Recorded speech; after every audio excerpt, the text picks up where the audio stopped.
Bom dia, amados irmãos, que a graça e a paz do Senhor Jesus estejam com todos vocês. Nesta manhã, o nosso devocional tem o tema "E agora, Malco, você ficou indiferente?"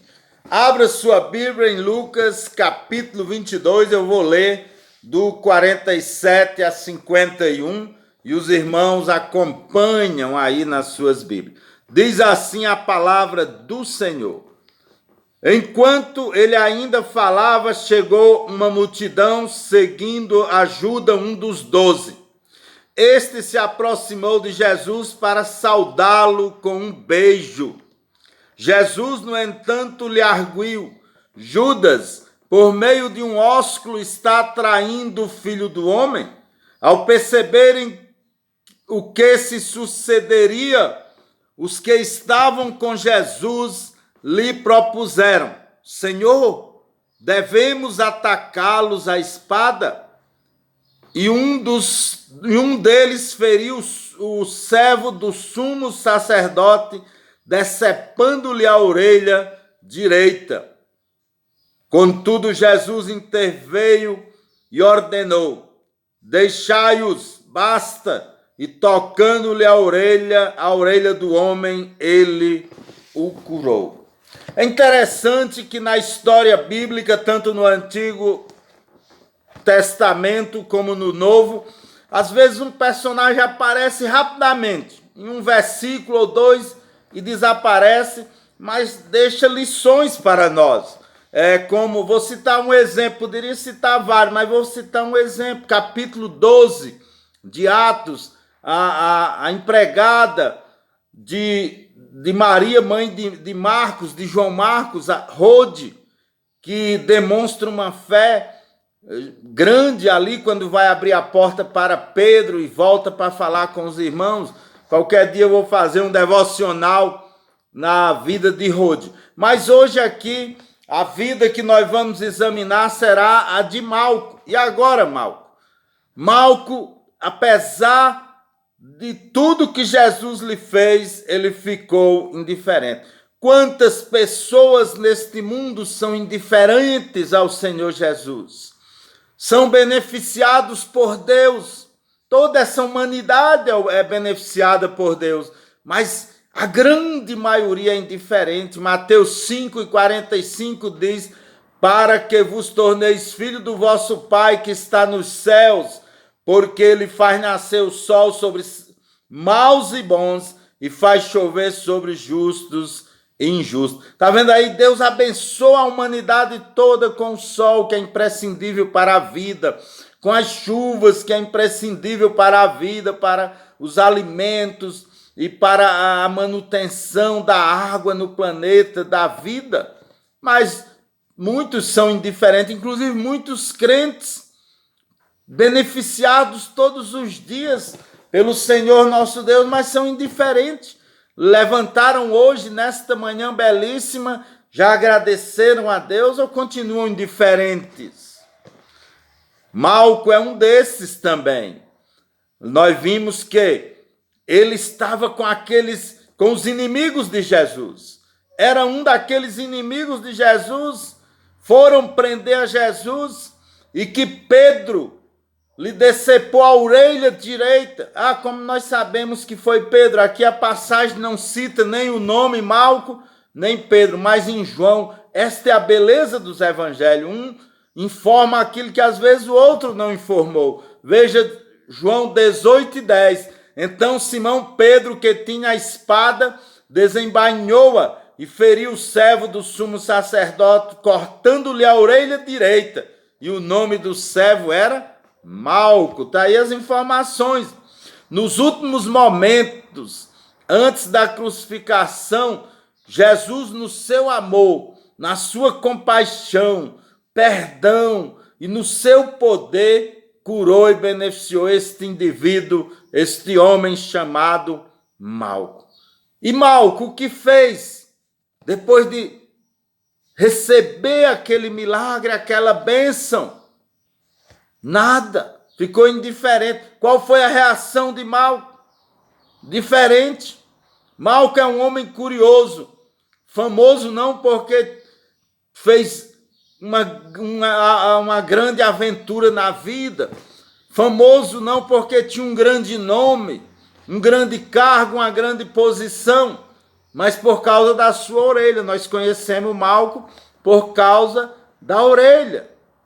E eis a história aí, né? Os discípulos de Jesus queriam enfrentar aquela multidão. Pedro, que era mais disposto, mas alvoroçado, já sacou da espada e decepou a orelha de Malco. O que Jesus fez, na sua compaixão, curou, colocou a orelha de Malco de volta no lugar perfeita. Agora vamos imaginar, irmãos, algumas reflexões que Malco poderia ter feito. Ele poderia primeiro ter dito: vim prender um homem que era tido como criminoso, e criminoso perigoso, porque inclusive nós viemos armados.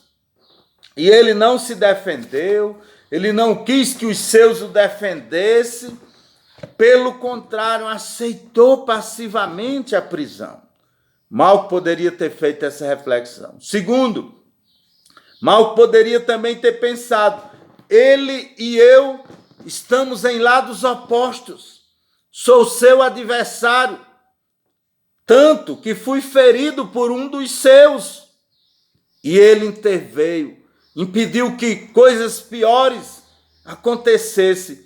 Isso não é estranho? Malco também poderia ter pensado: eu teria dificuldades bem sérias com esta orelha decepada, sangraria muito e poderia morrer até chegar num local onde aplicasse o medicamento. A poeira destas estradas podia infeccionar. É certo que eu ficaria sem minha orelha direita. E ele ainda teve tempo para curar-me. Isto não é intrigante? Malco poderia ter feito essa reflexão. Quarto, eu fui a última pessoa que recebeu o milagre dele. Nunca tinha ouvido falar de alguém que beneficiasse os inimigos. Isso não é normal, Malco poderia ter avaliado. E por último, na cruz ele ainda beneficiou um criminoso que zombava dele até poucos minutos atrás, antes de cair em si. Ele é diferente dos outros homens. Mas Malco não fez nenhuma dessas reflexões. Poderíamos perguntar a Malco, se tivéssemos a oportunidade de conversar com ele: você, Malco, como chama essas ações todas deste homem chamado Jesus? Você sabe, não? Isto é graça, Malco. Pois é, Malco. E agora, o que fazer? Depois de tudo isso, vai ficar indiferente? Isso é rejeitar a graça, Malco. E rejeitar a graça é cair na desgraça.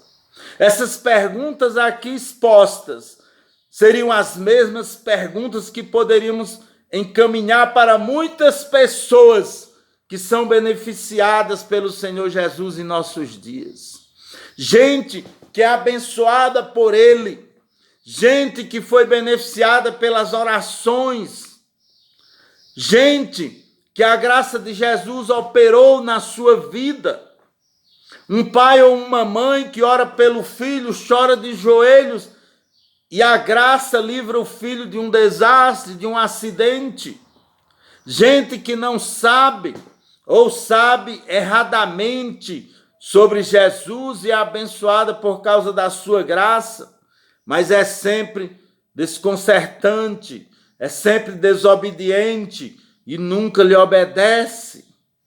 Quantas pessoas como Malco são agraciadas pelo Senhor Jesus, mesmo sendo indiferentes. Talvez você hoje é beneficiado pelo Senhor Jesus e nunca o reconheceu como Senhor da sua vida, nunca reconheceu isto. Por que que muitos não reconhecem Jesus e ficam indiferentes a ele, talvez pelas ideologias que a pessoa tem, talvez pelas idolatrias que desenvolveu ao longo da sua vida, talvez pelo hedonismo, o desejo de viver desfrutando do prazer a qualquer custo, talvez pelo egoísmo, que nós seres humanos somos muito egoístas. Qual foi o destino de Malco com a sua indiferença? O inferno, a perdição eterna. Jesus disse em Mateus 12:30, quem não é comigo é contra mim, quem comigo não ajunta, espalha. Aqui não há coluna do meio, não há aqueles que ficam em cima do muro. Não, só tem dois lados. Ou se ajunta com Jesus, ou está do lado de Cristo, ou se espalha. Ou não está do lado de Cristo, como Malco, que ficou indiferente. De que lado você está? Você está do lado de Cristo ou do lado dos indiferentes que não dão a mínima para o Senhor Jesus Cristo? E aí poderíamos perguntar, e aí Malco, do século 21, já decidiu o que fazer? Eu sugiro que você pense e reflita no Salmo 116, 12 a 14. Que darei eu ao Senhor por todos os benefícios que me tem feito? Tomarei o cálice da salvação e invocarei o nome do Senhor. Pagarei os meus votos ao Senhor na presença de todo o seu povo. Passe para o lado do homem que conserta a orelha, do homem que faz milagre, do homem que pode mudar a sua vida. Pense nisso. Agora eu quero falar com você que já está do lado de Cristo, mas que muitas vezes é indiferente à sua graça, mas que muitas vezes não para agradecer, que não para louvar o Senhor Jesus, que não tem tempo para ele. Você também está indiferente, e isto não é bom. Não devemos ser indiferentes, principalmente nós, que somos servos do Senhor Jesus, que temos Jesus como nosso Senhor e Salvador. Devemos ser agradecidos, devemos louvá-lo. E os indiferentes, aqueles que não estão nem aí para Jesus Cristo, irão morrer como todos, mas pior, irão para a perdição eterna. E aí, quando um desses indiferentes morrer, deve pedir antes para alguém, um amigo, um parente, escrever na sua lápide: aqui jaz um indiferente. Você já pensou nisso? Faça uma reflexão. E que esta reflexão te leve para o lado do Senhor Jesus. Infelizmente, Malco não fez essa reflexão e continuou indiferente. E você que é crente, deixe a indiferença de lado. Já agradeceu a Deus hoje por este dia, pela sua família, pela sua saúde? Já orou pedindo a proteção de Deus? Que Deus lhe abençoe neste dia. Vamos orar. Santo e eterno Deus, Pai amado, nos abençoa, Senhor, a cada dia. E que esta bênção seja em reconhecermos a Tua graça, em louvar a Ti, ó Pai amado. Que nós tenhamos a bênção de não ficarmos indiferentes a Teus benefícios, a Tua graça. Que possamos, ó Pai, Te agradecer, pedir a Tua proteção, porque só o Senhor pode nos proteger. E é isso que fazemos agora, nos protege, Senhor, de qualquer contaminação deste vírus. Nos dá forças para a caminhada diária. E nos ajuda, ó Pai Santo, pois em nome do nosso Senhor Jesus Cristo, Te agradecemos pela Tua graça, pela Tua misericórdia. Amém.